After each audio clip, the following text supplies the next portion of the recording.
Your heart beats faster. Your mind goes blank. Your hands get sweaty. And all someone did was ask you to speak English. This is not weakness. This is not shyness. There is a specific scientific reason this happens to you, and today, I am going to end it permanently. Welcome back to Fluent Speak Lab, the channel that goes deeper than grammar and vocabulary to solve the real problems that are keeping your English stuck. Today, we are talking about something that most English channels are too afraid to touch: the anxiety, the fear, the nervousness that hits you every single time you have to speak English. If that is you, you are in exactly the right place. Subscribe right now, because this video might be the most important one you ever watch on this channel. I want to describe a moment, and I want you to tell me honestly if this has ever happened to you. You are in a situation where you know you are going to have to speak English. Maybe it is a meeting. Maybe it is a phone call. Maybe it is a conversation with someone whose native language is English. Maybe it is simply being put on the spot in front of other people. And before you even open your mouth, it starts. Your heart rate increases. Your chest feels tight. Your throat feels like it is closing slightly. Your mind, which was working perfectly fine just moments ago, suddenly goes completely blank. The English that you know is in there. The words, the phrases, the sentences, they all disappear. Like someone reached into your brain and switched off the lights. And then you speak, and what comes out is a fraction of what you are actually capable of. Broken sentences, long pauses, wrong words. And afterwards, walking away from that conversation, you feel frustrated, embarrassed, and defeated. Not because you do not know enough English, but because your body and your mind betrayed you in the moment you needed them most. If that description felt personal, I want you to hear this clearly. You are not weak. You are not broken. You are not uniquely bad at English. What you just experienced has a name. It is called foreign language anxiety. And research shows that it affects more than 60% of all language learners worldwide. More than 60%. That means the majority of people learning English right now, people studying in classrooms, people watching videos online, people practicing every single day.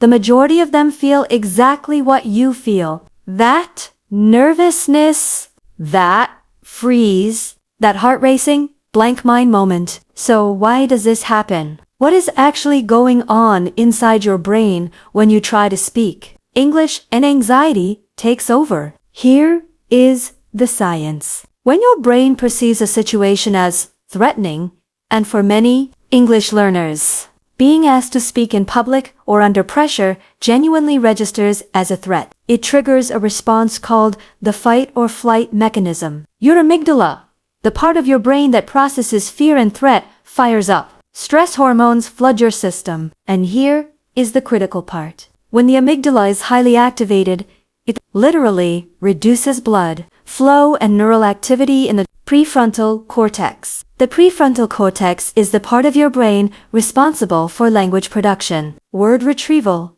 and complex thinking. In plain terms, when you get nervous, your brain physically reduces its own ability to speak. The anxiety is not just a feeling, it is a biological event that actively shuts down the exact mental processes you need to speak English well. This is why nervousness and English ability are completely separate things. You can know perfect English and still go blank under pressure, because the problem is not in your knowledge. The problem is in your nervous system. Here's something I need you to really absorb, because it is going to change the way you think about your English anxiety forever. Your nervousness when speaking English is not a reflection of your English level. It is a conditioned response, and that distinction matters enormously. A conditioned response means your brain has learned through repeated experiences to associate speaking English with danger, with judgment, with failure, with embarrassment. Maybe it started with one humiliating moment in a class where someone laughed at your mistake. Maybe it built slowly over years of feeling inadequate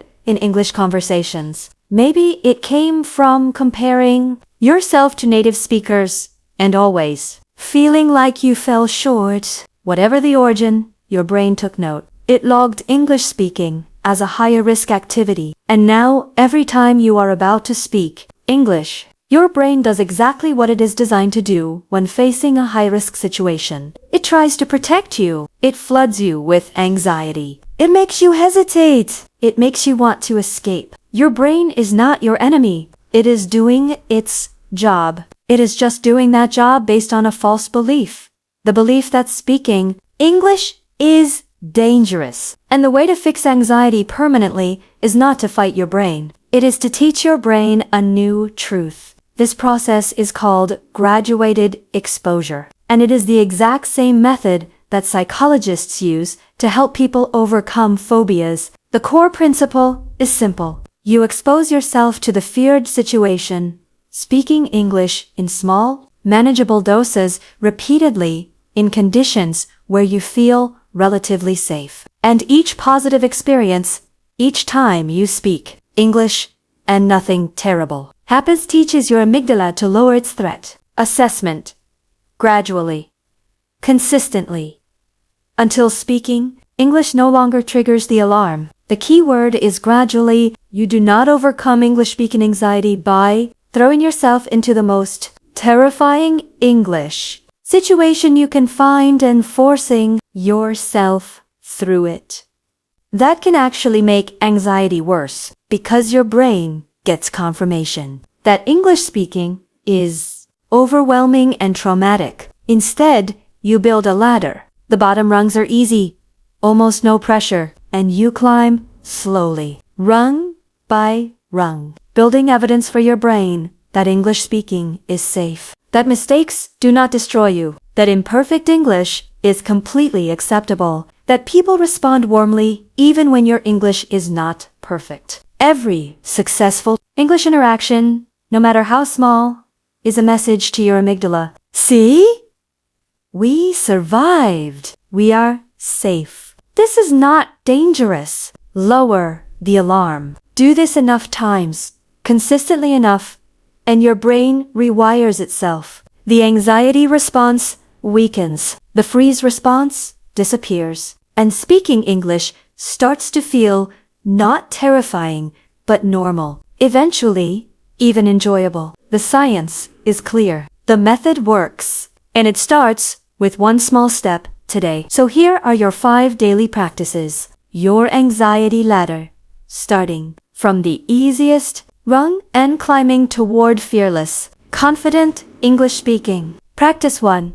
Speak English alone first. Every single day before you speak English with anyone else. Spend 5 minutes speaking English completely alone. In your room. In your car. In the shower. Nobody listening. Nobody judging. Just you and your voice in English. Talk about your day. Describe what you see around you. React to something you read this morning. This sounds too simple to matter, but it is the foundational rung of the ladder. You are training your voice to produce English in a zero-pressured environment. You are building the physical habit of English-speaking mouth, breath, rhythm, without any social threat attached. Do not skip this step. It matters more than it looks. Practice to record voice memos and listen back. Once a day, record yourself speaking English for 2 minutes on your phone.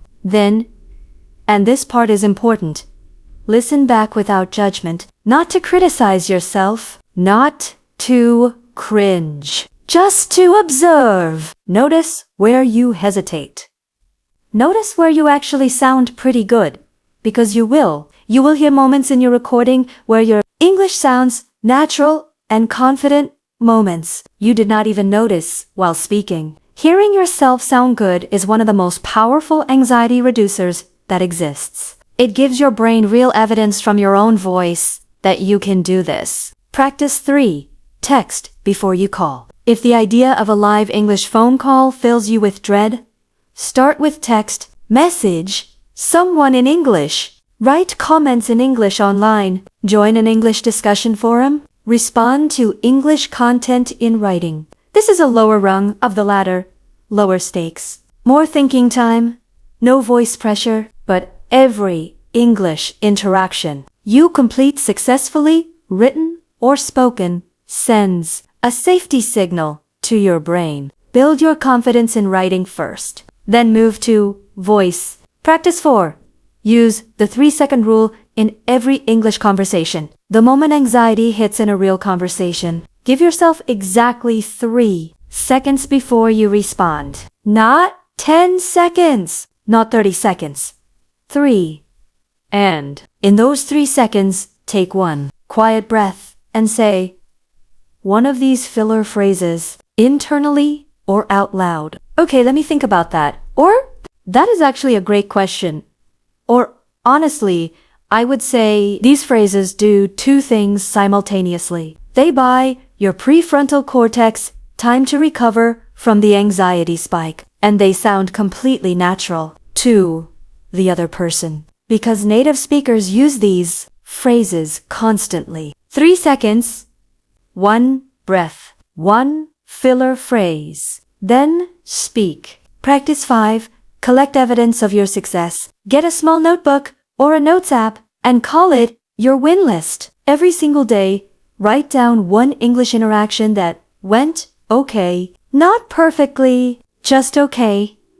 A conversation where you communicated, a sentence that came out naturally, a moment where the anxiety was there but you spoke anyway. Read this list every morning before you practice, because anxiety feeds on the belief that you always fail in English. Your win list is the direct counter-argument. It is proof, in your own words, that you can do this, that you have done this, that you will do this again today. Here is the truth that I want to leave you with. Confidence in English does not come from knowing more English. It comes from speaking English repeatedly, in spite of the fear, until the fear runs out of reasons to stay. Every nervous conversation you push through is not a failure. It is a brick, and you are building something permanent, brick by brick, day by day. The nervousness does not get to win. You do. You have been letting nervousness make decisions for you for too long. It has kept you silent in conversations where you had something valuable to say. It has made you smaller than you actually are. That ends today. Right now in the comments, tell me honestly, on a scale of 1 to 10, how nervous do you feel when you speak English? Just a number. Because naming it out loud is the first step to ending it. Share this video with someone who goes quiet every time English comes up. They need this today. Hit like, subscribe to Fluent Speak Lab. The most confident version of you is not waiting for the fear to disappear. It is waiting for you to speak anyway. See you in the next video. Let's go.